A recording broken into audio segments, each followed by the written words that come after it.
ये भी हमने दिखाया कि कैसे खून ही खून था सड़कों के ऊपर जो जगह देखी गई। अब डेड बॉडीज़ कितनी हैं इसके ऊपर अभी तक बहस चल रही है। उसकी वजह यह है कि लावारिस हैं। अब आप कहेंगे आप क्या कह रहे हैं, लावारिस क्यों हैं? उनके माँ बाप हैं। माँ बाप तो हैं, लेकिन वो जमहूरियत के लिए आए हुए बच्चे हैं, इसलिए लावारिस हैं। वारिस होते तो आप देखते हैं, जिनके वारिस होते हैं वो तो अभी तक गिन गिन के बदले भी ले लेते हैं। वो तो उनकी तो बेजान अमारत को कोई कुछ कह दे तो वो उसका सालों पीछा नहीं छोड़ते, और कोर्ट मार्शल और क्या कुछ नहीं होते। पूरा मीडिया, पूरा पाकिस्तान उन अमारतों का शोक करता है। यहाँ जिंदा जानें भून दी गई, लेकिन अभी तक कोई उनकी ना लाशें दे रहा है ना मान रहा है। अब इनके अपने जो टाउट सहाफ़ी हैं, उन्होंने इन जानों के ज़िया के वक्त जो ट्वीट किया उसमें ये बताया कि 100 लोगों के सर खोल दिए गए हैं, क्योंकि ज़्यादातर को गोलियां या जो हमें रिपोर्ट हुए हैं वो खोपड़ियों में लगी हैं। तो उससे अंदाज़ा होता है कि ये हम ये कह ही सकते सर खोल दिए जब उन्होंने कहा, तो लगता है कि ये उसी तरफ इशारा कर रहे हैं, तो शायद 100 लोग हैं।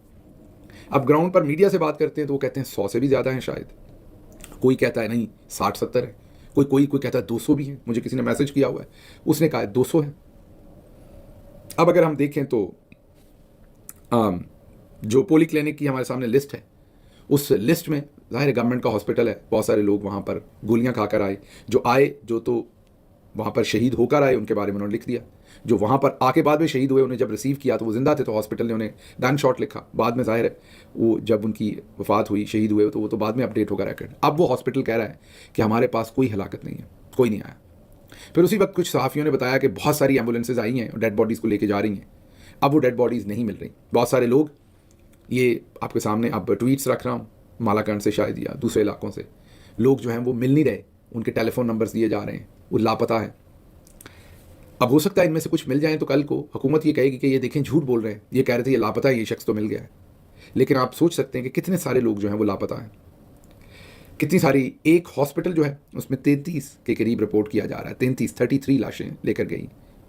और वो वहाँ पर जो लाशें दिखा रहे हैं, मैं आपको वीडियोज़ नहीं दिखा सकता, ग्राफिक हैं बहुत, यूट्यूब उसको परमिट नहीं करता, ये वीडियो ब्लॉक हो जाएगी, वो ग्राफिक में विजुअल्स रखूँगा तो आप मेरा तज्जिया भी नहीं सुन सकेंगे, कुछ भी नहीं सुन सकेंगे। तो वो बात कर रहे हैं, वो जो दिखा रहे हैं, जो वहाँ पर मुलाजमत कर रहे हैं उस सर्द खाने में, वो बता रहे हैं कि 33 लाशें गालिबन, वो उस पर कमेंट्री कर रहे हैं शायद रिपोर्टेडली। अब एक वीडियो आपको दिखानी है, ये ज़रा देखिए। ये कंटेनर के ऊपर ये नौजवान नमाज पढ़ रहा है, दुआ कर रहा है। दुआ अभी अधूरी थी, दरमियान में थी। उसको कहा भी जा सकता था, पकड़ के नीचे भी लाया जा सकता था।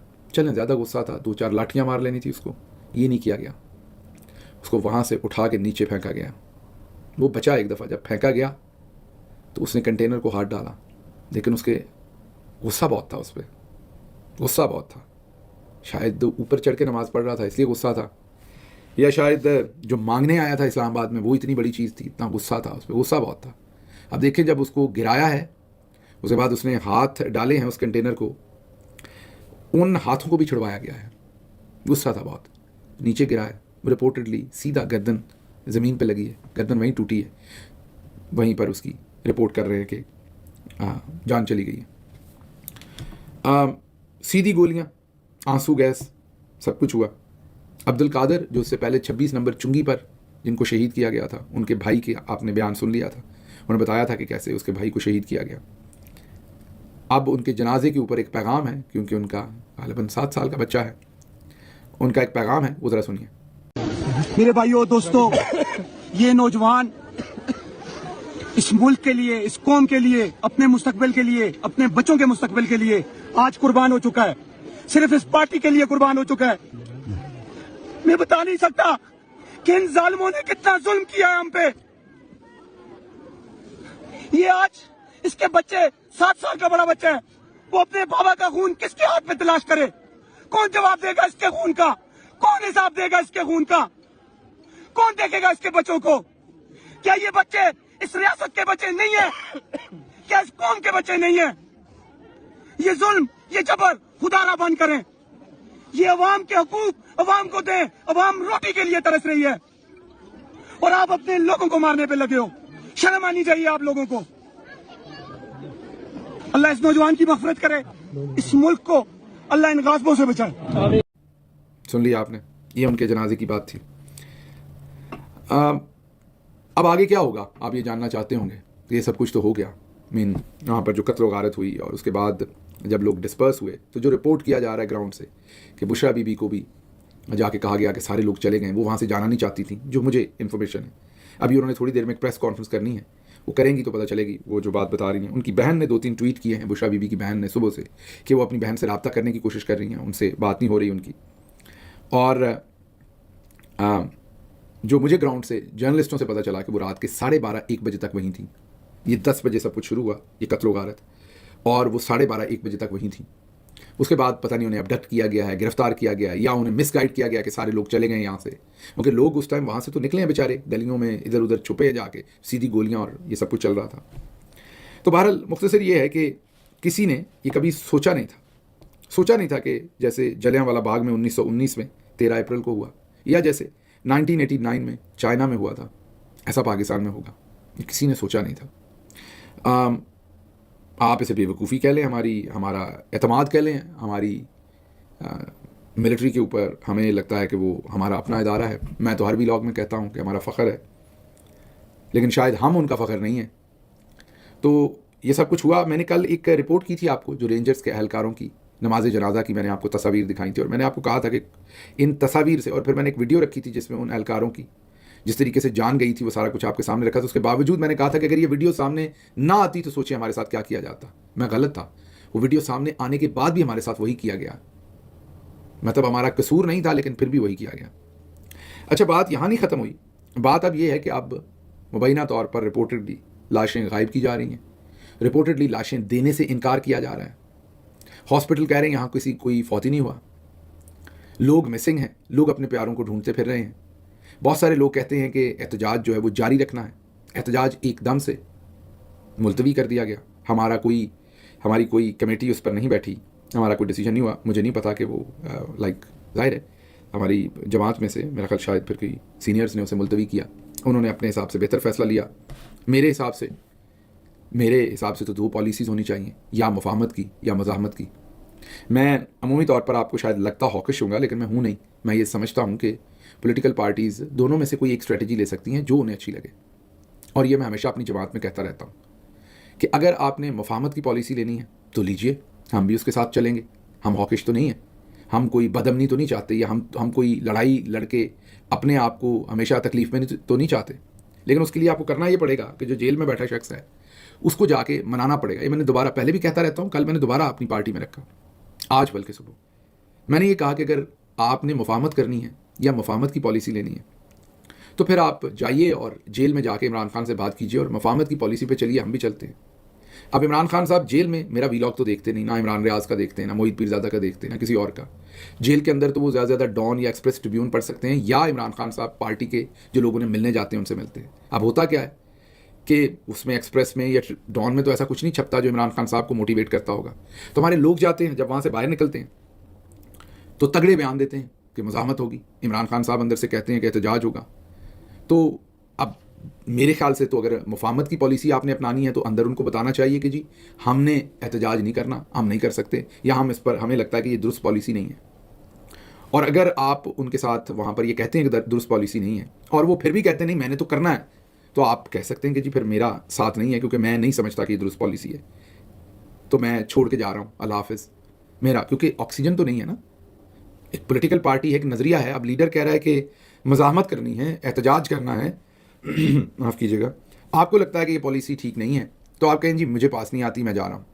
अच्छा, अगर आपने ये भी नहीं करना, आपने उनको कायल भी नहीं किया, वो आपसे कायल नहीं हुए, वो उल्टा कह रहे हैं ये करना ही करना है, और आप अल्लाह हाफिज़ भी नहीं करना चाहते, तो फिर बाहर आके आप तगड़े बयान ही ना दें कि मुज़ाहमत करें और आप जनाब हम ये करेंगे, हम वो करेंगे। अब वो भी करते हैं, अच्छा ठीक है आपने वो भी कर लिया, तो फिर जब आप वो कर देते हैं तो हमें तो लाइन यही आती है कि अब मुज़ाहमत करनी है, हम उसको लेके चलते हैं। यहाँ वीलॉग्स में हर जगह पर आपने देखा होगा जब पीटीआई कॉल नहीं देती तो मैं कभी नहीं कहता फलां दिन निकले आप। अब आप जब वो तगड़े बयान देते हैं, उसके बाद जब वक्त आता है तो बहुत सारे लोग फिर वहाँ होते नहीं हैं। अब वैसे तो मैं भी वहाँ नहीं हूँ, आसानी से कहना कि आप भी बाहर हैं, लेकिन मैं क्यों नहीं हूँ सबको पता है। मैं वहाँ रहना चाहता था, वहीं रहना चाहता था, कि मैं क्यों नहीं हूँ। और अभी भी मैं अगर जाऊँ तो ये जो मेरी आवाज़ है ये भी बंद हो जाएगी, उतरते ही मैं भी किसी कोने में पहुँच जाऊँगा, और ये जो मैं कम अज़ कम कोई आवाज़ उठाता हूँ ये भी बंद हो जाएगा। तो मैं ये नहीं कहता कि आप वहाँ ज़रूर हूँ, लेकिन फिर आपको इतने तगड़े मैसेजेस नहीं देने चाहिए अगर आपने वो नहीं करनी। या तो आप उसी टाइम बताएं, या तो फिर आप बुशरा बीबी की तरह खड़े हो जाएं जैसे वो खड़ी हुई, और उन्होंने कहा मैं आखिरी दम तक, और मेरी जो इत्तलात है मैं आपको बता रहा हूँ, और ये इत्तलात मैं नाम भी बता दूं लेकिन वो रिपोर्टर उठाए जाएंगे, लेकिन आपसे पूरी ईमानदारी से कह रहा हूँ कि 3 से 4 ग्राउंड पर जो रिपोर्टर हैं उन्होंने खुद बुशरा बीबी को वहाँ पर आर्गू करते देखा कि जो वहाँ पर सिक्योरिटी थी या पुलिस वाले थे जो उनकी गाड़ी पर हमला कर रहे थे कि वो वहाँ से नहीं जाएंगी। वर्कर ज़ाहिर है डिस्पर्स हो चुके थे, तो हर मुमकिन उन्होंने कोशिश की।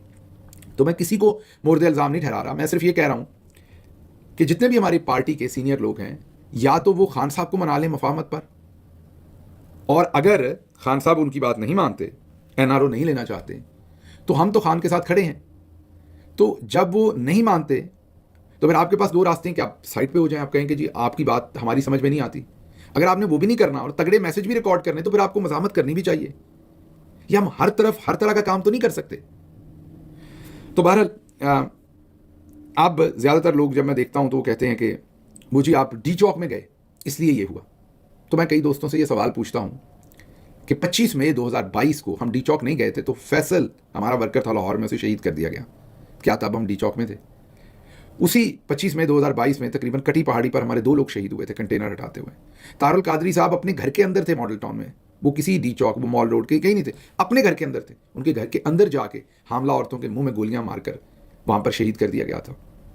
तो इसके लिए मरने के लिए या शहीद होने के लिए आपको डी चौक आना ज़रूरी नहीं है। जब आप मज़ाहमत करेंगे और चौधरी निज़ामुद्दीन को पसंद नहीं होगी या उस वक्त का जो भी निज़ामुद्दीन होगा, तो आप फिर तैयार हो जाइए इन कॉन्सिक्वेंसेस को भुगतने के लिए। तो बहरहाल बाद में ये करना चाह रहा था कि या तो हम उधर खड़े हों या उधर खड़े हों। अब आगे ये क्या करेंगे? एक तो ये जहन में रख लीजिए कि ये जुल्म जो है, ये जो 5-6 बड़े बड़े दुनिया के मुल्क हैं, ये उनकी मर्ज़ी के बगैर नहीं हो सकता। कोई ना कोई मर्ज़ी उनकी शामिल है। कुछ हमारे जिन्हें हम अपने भाई मुल्क कहते हैं, ब्रदरली मुल्क कहते हैं, वो नाम लेने में मुझे हर्ज नहीं है, लेकिन उससे खान साहब को नुकसान होता है जब किसी मुल्क का नाम लिया जाता है, इसलिए उनके लिए नहीं ले रहा। तो ये जो 4-5 मुल्क हैं जो पाकिस्तान के ऊपर बहुत ज़्यादा असरअंदाज होते हैं, उसके लिए नहीं। अच्छा, अब ये तो हो गया। आखिर पर मैं आपके सामने अल जज़ीरा की एक रिपोर्ट रखूँगा, फिर आपसे इजाज़त चाहूँगा, क्योंकि मैं दिखाना चाहता हूँ कि कैसे जो इंटरनेशनल मीडिया है वो कैसे रिपोर्ट कर रहा है सारी चीज़ों को। लेकिन उससे पहले मैं सिर्फ आपको ये कहना चाहता हूँ कि आई डोंट नो कि आगे क्या होता है, लाइक कि अब सिम्मत क्या ली जाती है, लेकिन मुझे ये पता है कि जब आप जुल्म इस हद तक करते हैं तो रब की लाठी किसी न किसी तरह से आपको पड़ती है। ये आम लोगों के, आम पाकिस्तानियों के बच्चे थे, नौजवान थे ज़्यादातर, इनका ये कसूर नहीं था। अगर आप चलें ये समझते भी हैं कि इमरान खान या दूसरी लीडरान, शहबाज गिल, हम लोग बड़े बुरे हैं, हम इनको वरगला कर रियासत के ख़िलाफ़ लाए थे, तो अगर तो ये आप पर हमला आवर हुए थे तो फिर तो ठीक है। ये तो बेचारे वहाँ बैठे हुए थे, आप इनको आंसू गैस से भी डिस्पर्स कर सकते थे, लेकिन आपने अपनी शायद ताकत दिखाई है और ये ऐलान किया है कि आप ये करेंगे ताकि आइंदा लोग सहम जाएं। अब मैं जब तारीख पढ़ता हूँ तो लोग सहमते नहीं हैं। तकलीफ़ बहुत है, मैंने आपको बताया कि आज सांस लेते हुए भी तकलीफ़ बहुत है, लेकिन मुझे ये पता है कि इंसान को अल्लाह ने इतना रेजिलिएंट बनाया है कि इंसान अपने आप को इकट्ठा कर ही लेता है, उठा ही लेता है। तो इसलिए आगे क्या होगा आज उसका तज्जिया नहीं कर सकता, थोड़ा वक्त दीजिए, कंप्रीहेंड करने दीजिए मुझे भी।